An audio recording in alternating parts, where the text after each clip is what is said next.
Emmanuel Ducrot du journal L'Opinion. Un voyage, alors ce matin, entre alimentation et science-fiction. Sacré coup de pub à la Jurassic Park, qui s'est offert il y a 2 jours aux Pays-Bas. Une petite entreprise australienne. Alors je les ai dit néerlandaise. Non, ils sont bien australiens. Oui, ça s'est passé aux Pays-Bas, mais Voilà. ils sont australiens. Le Pays-Bas, le pays de la viande artificielle, justement. Vow, c'est le nom de cette société, est arrivé avec un coup marketing gigantesque. Ça va vous mettre en appétit pour la journée. C'est une jeune start-up, elle a 3 ans et demi et elle se définit comme une marque alimentaire expérimentale à l'intersection de la nourriture, de la science et de la culture. On va voir que la promesse est tenue. Elle a présenté l'innovation qui tue tout, ou plutôt qui ne tue rien du tout en matière de viande cellulaire. Une boule de viande de mammouth laineux. Un animal éteint il y a un peu plus de 4000 ans. Non mais c'est une blague. Non, c'est pas la une viande de mammouth laineux. Ouais, on peine à définir la chose. Je vais essayer de vous le décrire. C'était présenté sous une cloche, comme dans Top Chef.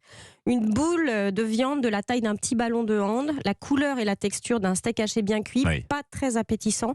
D'ailleurs, pas vraiment destiné à la consommation, même si les créateurs de la chose lui trouvent un goût de crocodile. J'ai pas goûté. Alors, tout l'intérêt intellectuel pour l'instant de cette grosse boulette est qu'elle a été cultivée en laboratoire dans ce qui ressemble vraiment à un scénario de science-fiction, Jurassic Park revisité par le tricatel de l'aile ou la cuisse. On s'est servi de matériel génétique récupéré sur un mammouth, une protéine spécifique du muscle appelée myoglobine, ça c'est pour les détails, complétée par des séquences d'ADN d'éléphant parce qu'il manquait des petits morceaux, insérés dans des cellules, c'est ça, insérés dans des cellules de mouton et mis à mijoter sur une paillasse. Ridiculement facile et rapide, commente l'équipe. 2 semaines pour faire pousser les 20 milliards de cellules de la boule de viande. Miam miam. Alors ce Franken beefsteak de mammouth, est-ce que ça sera un jour servi dans les restaurants ? Alors il y aurait pas mal d'obstacles réglementaires pour faire agréer par les autorités sanitaires une viande venue du fond des âges. Je ne suis même pas certaine qu'un tel cas de figure soit prévu. Pas sûr d'ailleurs qu'on soit encore capable de la digérer. C'est une vraie question. L'Europe ne sera certainement pas pionnière sur ce genre de commercialisation. Mais Vow a déjà des capacités de production importantes, beaucoup d'argent et un autre produit dans sa manche, celui qui est vendu grâce à ce coup de pub.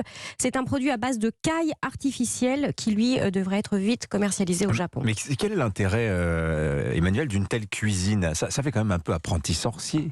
Totalement. Mais dans un premier temps, l'idée de cette viande de mammouth, c'est de tester les technologies.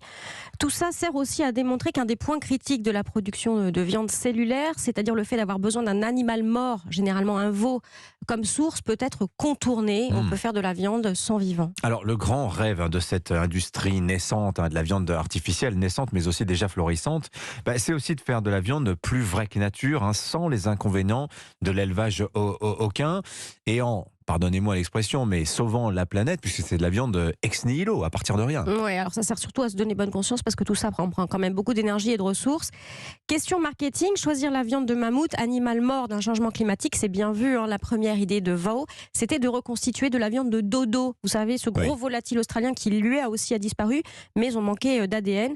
Je crois que, quand même, ce n'est pas si simple de remplacer une forme de viande par une autre. La nourriture, c'est pas juste des nutriments, c'est aussi un symbole et de la culture qu'on ingère. Quand même, c'est assez inconfortable cette pensée de la viande d'un animal disparu, le Moi, je suis curieux. clonage du mort. On est quand même dans une zone étrange entre l'alimentation, le fantasme qui se mange, la répulsion et la curiosité. Alors, manger de la vraie viande, ça pose des questions éthiques. Mais que dire du fait de manger de la viande d'un animal disparu dont on n'a jamais vu un spécimen vivant ? C'est rompre le lien direct qui n'a jamais été rompu jusqu'ici entre le vivant, animal ou végétal, et ce que nous ingérons. C'est une question vraiment très personnelle, très intime. J'ai personnellement aucun problème avec les OGM, mais là, je trouve que c'est totalement philosophiquement abyssal. Oh, vous allez vous y faire, Emmanuel Ducrot. Vous allez vous y faire, comme tout. Merci beaucoup, Emmanuel.